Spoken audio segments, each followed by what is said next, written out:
guys, welcome to my mini vlog. Today's video guys, ang lulutuin natin today is simpleng food lang, beef stick na atay ng manok pero masarap. Tara guys, luto tayo ng atay ng manok. Gawin natin siyang beef stick.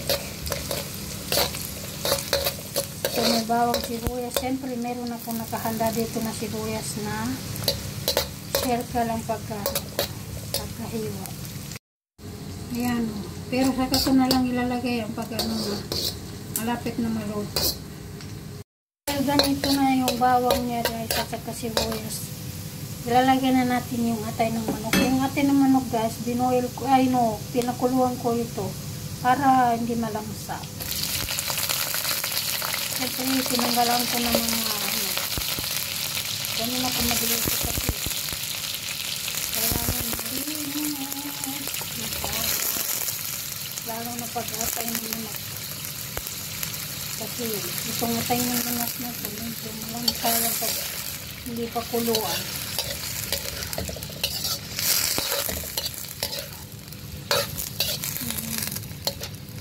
Siyempre maglalagay tayo dyan ng ingredients guys. Binekos-mekos muna natin yun. So yan guys, lagyan natin ng black pepper.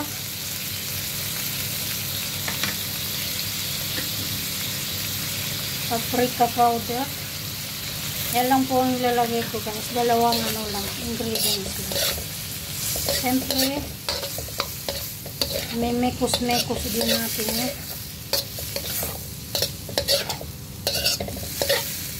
Ayan. At siyempre, nilagyan ko yan ng Maggi cubes.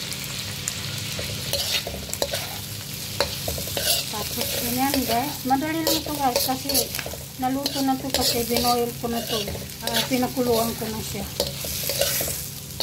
Pero may lalagay pa ako. Pero hindi ko na pakikita. Secret. Siyempre guys, maglalagay ako ng sibuyas dito guys. So, yan.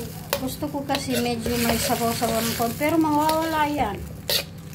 Kaya nilagay ko ganyan kasi para mawala rin, maluto rin yung sibuyas niya.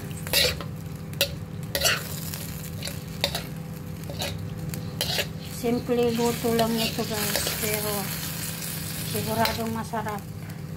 Guys, simpleng ulam lang guys, pero masarap naman siya.